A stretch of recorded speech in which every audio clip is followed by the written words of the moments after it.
Hey everyone, welcome back to the channel. Today we're going to talk about jump packs.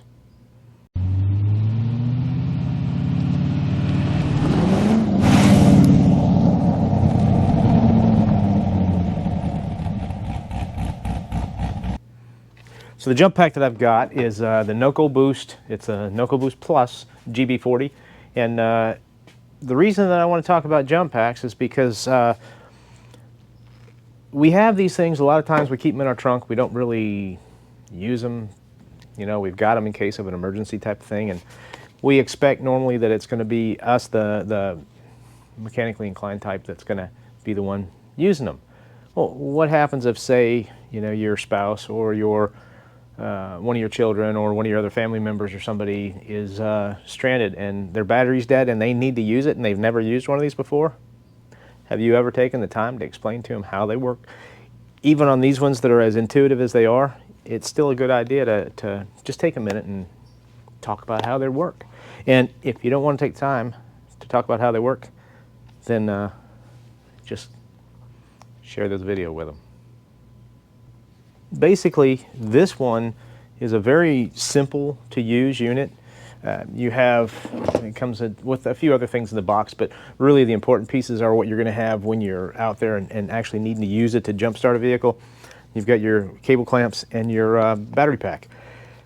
Really as simple as, let me see, popping it open. That reveals that side of it. And then on the battery cable, the clamp end. Now in here, on these deals there's shapes. You know, remember when you were a kid or you had kids and they had, or young kids, and they had the little pieces, plastic, the yellow plastic pieces, and then what was it, red and blue, that you pulled it apart and all the pieces dumped out and then you put the shapes back in there again? It's kind of the same principle, so it should be good for us. Really, the square side goes to the square side here, and it can be a little bit of a tight fit because we never use these things. They're almost brand new all the time. That's basically that. It plugs together, and then on these ones they have this little kind of keeper in the center.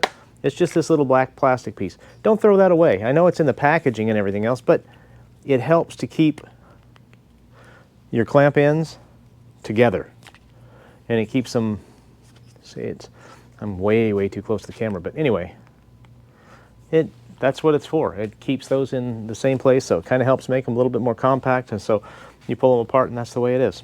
So from there, that's pretty simple. You know, like I said, you just unclamp them off that little plastic piece, and then we'll go over here and plug it into the battery and get an idea how it all works. All right, so it's kind of tight in here, and so I'm going to do the best I can. Basically, what I want to do is I want to hook up the positive first and then the negative. Positive being the red one, negative being the black one, and you want to put it on your, ooh, that's going to fall off of there. Oh, not quite yet. So we'll leave it. I was going to try to pull it off of there, and it didn't really want to go yet. Anyway, your positive side, and if you look at your battery, I'll show you here in a second, but on the top of your battery, there's a little plus. And then on the negative side over there, you can't see it because it's buried back there behind all kinds of stuff. Maybe we'll see if we can see it. There's a negative, and that's the negative side of your battery. So you want to keep the positive and the negative from contacting one another, because if you have them contact one another, they make a bunch of sparks, and it can get exciting pretty fast. So I'm going to connect this one, maybe it'll let me do it. I'm going to connect it to the positive side of the battery. And so we got it connected to the positive. Again, make sure that you don't let that contact any of the body or anything like that with that hooked up, because it makes sparks. And instead of trying to dig down in there to the battery's negative side, I'm going to try to see if I can hook it up to a body or a ground, which is like that bolt right there. Let me move the camera over here a little bit.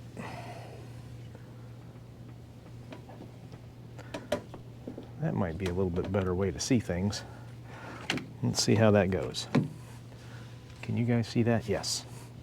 So from here, what we want to do is hit the power button. Power button will come back and tell us that everything is ready to go. And so we have this little white light that's right here. Can you see that white light? I can't see it from my angle. Let's get down there so you can see that. This one right there.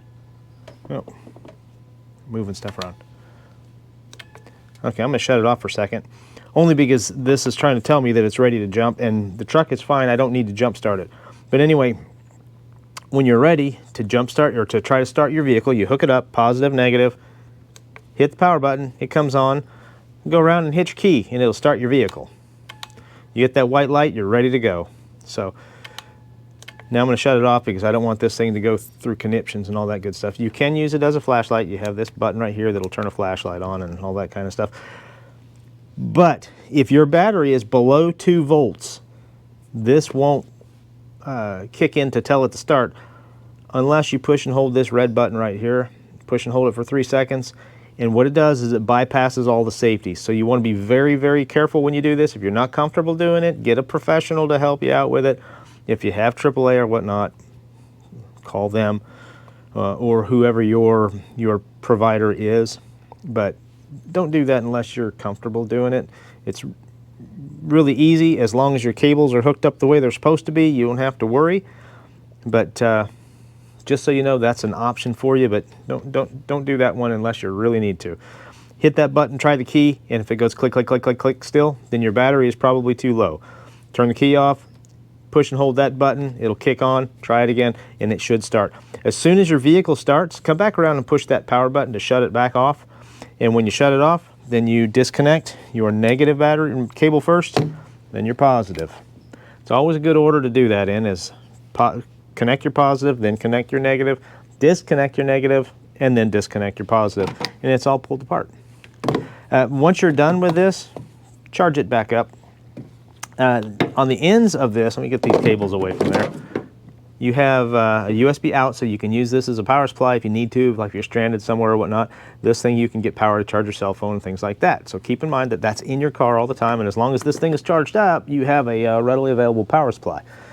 This is your USB in. This is that, what is it, USB A or whatever that one is, the funky looking Keystone type of a plug-in. Do you have one of those in your car? Plug it in once a month. Make sure this thing stays charged because it doesn't do you any good if it's dead. So keep those caps on, keep that covered up.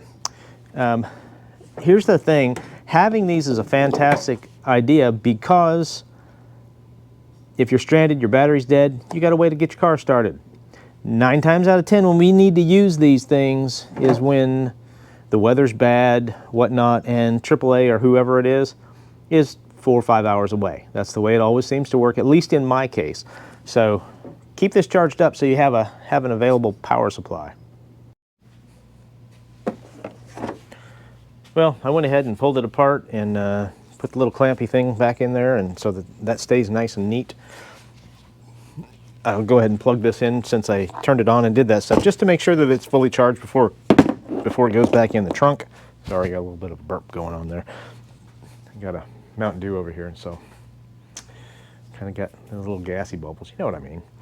Anyway, that's that. Really a pretty basic video, but my thought process was if you've never done this before, or if you have, you know, a family member or whatnot that might need a little bit of a refresher or might need a quick referral back to, then share the video with them and let them know, hey, here's a video that you can go watch, and just kind of a quick basic how it goes together and how it works. Hopefully it'll keep them from being stranded somewhere and get them back on the road if there's bad weather or whatnot. And not be stuck in a parking lot or stuck on the side of the road, because the world can be kind of a scary place if you're feeling kind of stranded. So I don't like that feeling. I know you don't either. Anyway, I won't bore you with any more jibber jabber, which here goes. I'm going to jibber jabber some more. No, I'm just kidding. Anyway, thanks for being here. Thanks for watching Yellow Jacket Garage. And if you have enjoyed what you've seen so far, or you think you'd like to, please consider hitting that subscribe button. Share the video. This is one of those videos that I think has probably got a little bit more merit that the average person could use just as a fallback. And so hopefully that's what you use it for. Again, thanks for being here. Thanks for watching. And we'll see you on down the road.